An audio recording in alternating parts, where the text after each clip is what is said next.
So I recently went on a trip with my family and we decided to stop at our old childhood library. It was quite the throwback to visit my favorite place as a child. We went here so often the old librarian ladies practically knew our names. It seemed like for a small library, it had every book series on the planet to me when I was younger.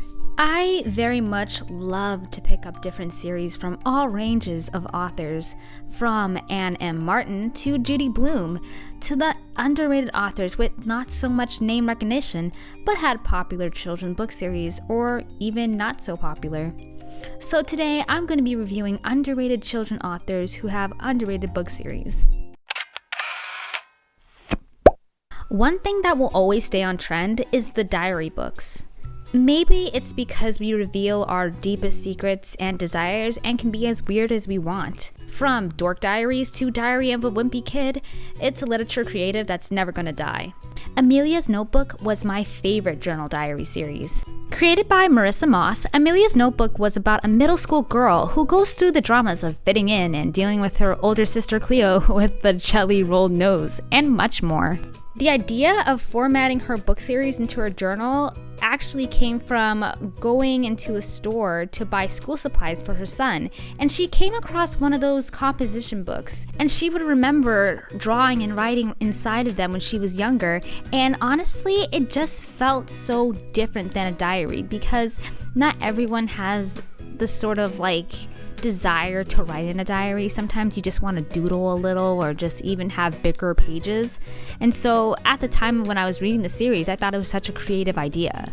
In the book series, you can find small illustrations scattered across the book as well as small writing of information written beside them, which was really influential for me. So much so that to this day, I still draw really small, and I always write little tiny pieces of information of this person or this object, and I still can't fill up the whole page because my drawings were really tiny.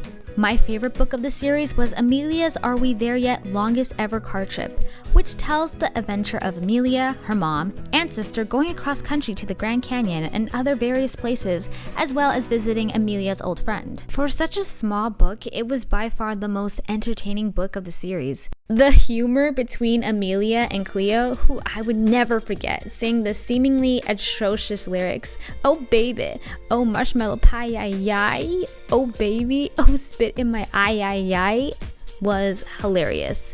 And overall, just seeing her do all the typical road trip shenanigans like reading license plates or going to scummy tourist stops and having little tiffs with her sister. But the books were more than fun field trips and quarreling with your older sister. Amelia had insecurities, self-esteem issues, and friendship problems. She always thought of herself as plain compared to her friends, but learns to appreciate herself. In comparison to other diary books, this series is completely underrated, and I think it deserves its own flowers. Hey, even maybe a TV adaptation. The Amber Brown book series were very interesting to say the least. It was my first time seeing serious topics of divorce, shared custody between parents, and the introduction to parents' new partners. There was a line in one of the books where Amber's mom announces she was getting married to her boyfriend, and Amber assumes that her mom was pregnant and asks if she was getting married quickly because of it. When I read that, I was shocked on how bold the author was to insert real-life grown-up topics. The book series deals with emotions, especially in the eyes of a kid of divorced parents. I was already introduced by the concept of divorce by the Babysitters Club series, with several of the characters, mainly Christy and Stacy, having to go through that. The Amber Brown series does a great job exploring the real deal of divorce. The series was created by Paula Danziger. Born and raised in New Jersey, Paula described her childhood as not a happy one, citing her parents as not being supportive or emotionally generous. After going through a car accident in her later years, she had trouble writing and could only write backwards for a long time. She eventually was able to write normally, but the event caused her to begin taking writing more seriously. She made her debut with her young adult novel, The Cat Ate My Gym Suit, which became a success and made her venture into children's books. It's a book series where kids of broken homes get to relate to. But even if you're not from one, loss of a friend can be also something relatable, or even struggling to make new friends. Amber Brown is a series where everything is not okay, and that's okay. There's a sense of realism that kids will understand and sympathize with the character, and I think those who will read the series will come to appreciate that. We're going to go slightly older now and discuss my favorite series of all time that I occasionally read now from time to time, the Mother-Daughter Book Club.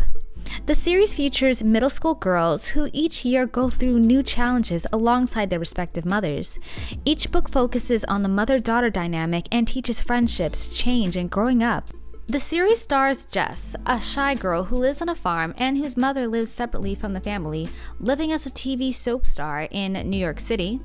Emma, a bookworm whose mother is a librarian and equally a bookworm as her daughter and is one of the co-founders of the Mother-Daughter Book Club. Megan, an Asian American girl who wants to be in the fashion world but is disapproved by her wealthy, environmentalist, health enthusiast mom. Cassidy, the new tomboy girl from California who deals with the death of her father and retired model mom.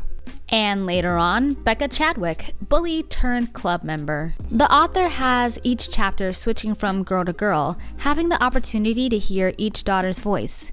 Each book has the cover of each girl signifying who daughter-mother would be the main focus in the book.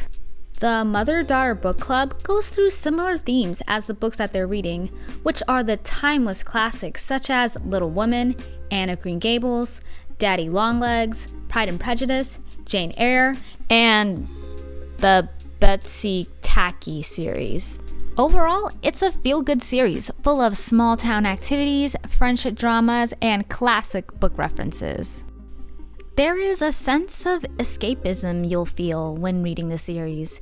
Each year, the club members go on trips, whether it be the bustling city of New York, the majestic mountains of Wyoming, or the rich in literature culture, England. Each girl has her own dreams that they want to accomplish, with Emma wanting to be a published author, Jess a renowned singer, Meg a famous fashion designer, and Cassidy a famous hockey player. And it's fun to follow along to see their struggles to reach their goals. Each girl gets their own love interest, and readers get to follow along to root their favorite couple. And most importantly, we see the interactions with each mother and daughter. Some mother and daughters are closer while others are more strained. But what's important is the journey each mother and daughter have, where they get to work to improve their relationship throughout the series. The Winnie series felt like a fever dream. This is probably the series that I don't remember the most. But I will say that the one thing I do recall is me and my siblings bonding over it, because it was one of those rare occurrences where we all read the same series, and that usually never happens because we always had different tastes in books. The series deals with growing up as an adolescent, going through the typical teenage experiences such as periods, bra shopping, kissing, and more. But the main topic of the series is the topic of friendships. The change of friendships, the loss of friendships, the gain of friendships. Yeah, the story is just about friendship. Winnie Perry is the main protagonist of the story. I don't recall a lot of details about her except for one weird event where a horse was standing on her foot, and for some reason Winnie just let it happen and didn't speak up about it until I think a few moments or a few minutes later. The series was created by Laura Miracle, a New York City best-selling author who even has a banned book series underneath her belt. Though she's not underrated in the author world, her children's series definitely are compared to her young adult book series. The Winnie series features a realistic view of middle schoolers. The books have a sense of rawness, a level of maturity that you'll never find in any other book series based in middle school. And I think that's what made the series so likable. Now I want to know your favorite underrated childhood series are. I'll see you guys next time. Bye!